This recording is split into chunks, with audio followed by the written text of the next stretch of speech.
Arya news today में आपका स्वागत है। आज हम बात करेंगे थोड़ा ज्यादा जी से जो बहादुरपुर विधानसभा के संभावित प्रत्याशी हैं। जी बहुत बहुत आपको भी धन्यवाद। हमारे देखने वाले जनता भगवान सबको हमारी ओर और जन स्वराज पार्टी के परिवार की ओर से बहुत बहुत धन्यवाद। पहला सवाल है, जन स्वराज पार्टी और प्रशांत किशोर के द्वारा एनडीए नेताओं पर लगाए गए आरोप पे क्या कहना चाहेंगे? अरे आरोप सही है ना। मान लीजिए आप बिहार में मंत्री है, अब बिहार को जनता को आप लूट के अब मान लीजिए 200 करोड़ का संपत्ति, अवैध संपत्ति आप अरग रहे हैं, बेटी के नाम से, दामाद के नाम से, पत्नी के नाम से, अपने नाम से, और आप कहते हैं जो हम महादलित के नेता है। यही ना प्रशांत किशोर जी आपको बिहार के जनता जो है तो प्रशांत किशोर जी को जो है तो कह रहे हैं कि जवाब मांगिए। यहाँ तो बिहार का जनता जवाब मांग रहा है आप अशोक चौधरी से कि मान लीजिए 200 करोड़ का संपत्ति अवैध कहाँ से आया। और दूसरी बात है कि प्रशांत किशोर जी जो भी बात किसी भी महागठबंधन का हो नेता या एनडीए का नेता हो या कोई भी हो, प्रशांत किशोर जी बगैर सत्य के, बगैर साबुत को कभी मीडिया के सामने में किन्हीं के बारे में कुछ भी बोलते नहीं। उनको साबुत है, पूरा मीडिया के सामने आपको साबुत पेश किया है। बड़ी निशान के लड़ाई के बाद उसके अकाउंट से पैसा लेके पीए से पैसा लिया गया, उस पर क्या करेंगे? देखिए वो लोग मान लीजिए बड़े बड़े मुनियों को जो पिछल का पीढ़ी आप देखिए, संभव चौधरी को, उनके पिताजी अशोक चौधरी को, इन लोगों के पीछे पीढ़ी भी राजनीति में था। इन लोगों के वंशवाद राजनीति है, तो इन लोगों ने उनको नाम पर उनका नाम पर अपना संपत्ति खरीदा है। अरे गलत रुपया, काला रुपया को तो कहीं ना कहीं एडजस्ट करेगा तो दूसरे के नाम पर न लेगा हो, इसीलिए वो लोग तो उसी का पैसे लिए हैं। मान लीजिए संजय जायसवाल जी का जो मामला जो है इस पे क्या करेंगे? क्या संजय जायसवाल जी का जो मामला चल रहा था पेट्रोल पंप वाला जी, और उससे क्या करेंगे? अरे मान लीजिए सब भ्रष्ट नेता, मान लीजिए वही न प्रशांत किशोर जी, आप एक बात के गौर कर लीजिए, आप बहुत बढ़िया जायसवाल जी सब पर ही बात कीजिएगा। जितना भी एनडीए के नेता पर मान लीजिए आरोप जो लगा है प्रशांत किशोर जी, यही आरोप जो है तो बिहार का जनता अब बुझ गया, अब बिहार में अब बदलाव हो गया। इसलिए बदलाव हो गया कि अब सारा नेता भयभीत है कि कखनी प्रशांत किशोर जी हमको लपट लेगा, कोई ठीक नहीं है। क्या है कि यहाँ के तो जितना भी नेता 1000 500 नेता ऐसे हैं जो बिहार का जनता को ठग के अब विदेश में आला माने संपत्ति रख के अपने बाल बच्चा के लिए उन्होंने किया, और बिहार में आके कहते हैं हम गरीब का नेता है। आप तो देख लीजिए जो बीजेपी का जितना विधायक एमएलए एमपी है, आपको चाहे तो भ्रष्टाचार चाहे जदयू के सब भयभीत है कि कखनी हमारा नाम से कौन खुलेगा, कोई ठीक नहीं है। इसीलिए यही भय बिहार को, जनता को, भविष्य को बदलेगा। सम्राट चौधरी नाम बदल के हत्या वाले मामले में भी हुआ है। अरे वही ना कहे हैं कि इन सम्राट चौधरी जी के भी पिताजी थे तो मंत्री रहे, विधायक रहा। इन्होंने एक दिन प्रशांत किशोर जी तो विद्वानों का विद्वान है ना, वो प्रशांत किशोर जी हम लोग कह माने अपनी मीडिया के सामने बोले थे कि पूरे बिहार के आज जो 80 बरस 75 बरस से पूरे बिहार में मात्र 12.5 ही ऐसे परिवार है जो पूरे बिहार में राज किया।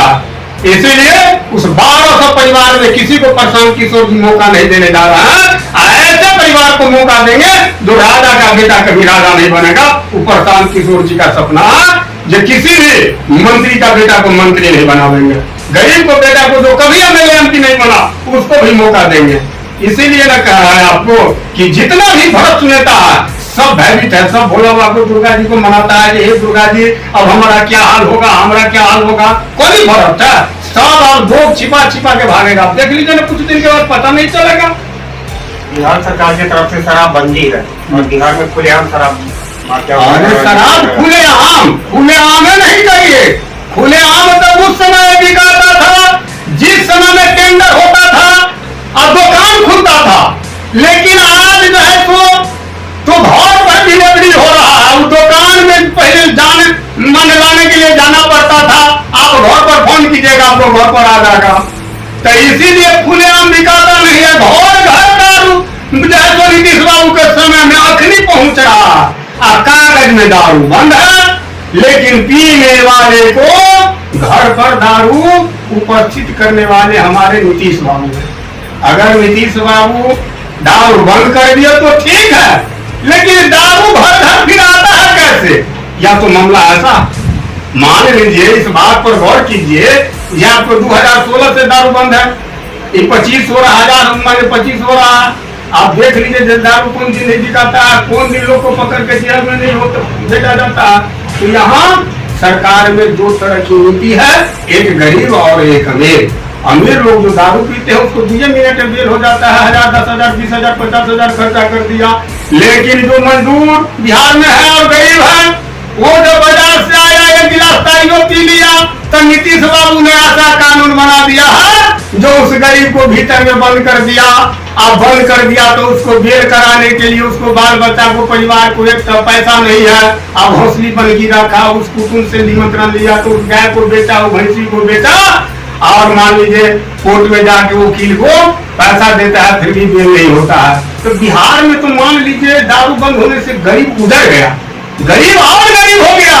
और जो दारू का माफिया है, जैसे एनडीए के जितना भ्रष्ट नेता काम किया है, एक बात को गौर कीजिए, आप सब नेता को एनडीए में जितना नेता है आपको, चाहे वो जल्द हो इनके हो या बीजेपी को, सबके गंगा में घुमा के कहिए इतना करोड़ रुपया आया कैसे?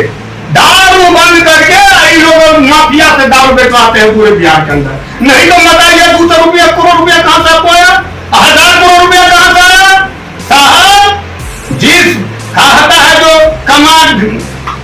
कमान नोटी वाला खा धोती वाला, आज बिहार का वही हाल है। जिस गरीब के वोट से आज नेता बन के वो अपने बाल बच्चा के लिए जमीन अमेरिका, लंदन और सऊदी अरब, दुबई ऐसे ऐसे स्टेट में लोग जमीन खरीद के मकान अपने बाल बच्चा के लिए बनाते हैं। अब बिहार में आज भी बिहारी वो तड़प रहा है, चाहे वो पढ़ाई लिखाई के मामला में हो, चाहे रोजगार के मामला में हो, चाहे शिक्षा के मामला में हो, चाहे जिस मामला में लीजिए, बिहारी तड़प रहा है। आज जाकर देख लीजिए पूरे बिहार का दूध आता है, लेकिन सारे बिहार में खुशी की लहर यही है जो हम लोग जो जाते हैं, तो जो लोग एनडीए में है, चाहे आरजेडी का माने कोई भी पार्टी का लोग हो, सारा लोग कोई भी हमारे आदरणीय प्रशांत किशोर जी के बारे में कोई आदमी शिकायत नहीं करता नहीं, उनका सोच अच्छा है, वो बिहार के बदलने चले हैं,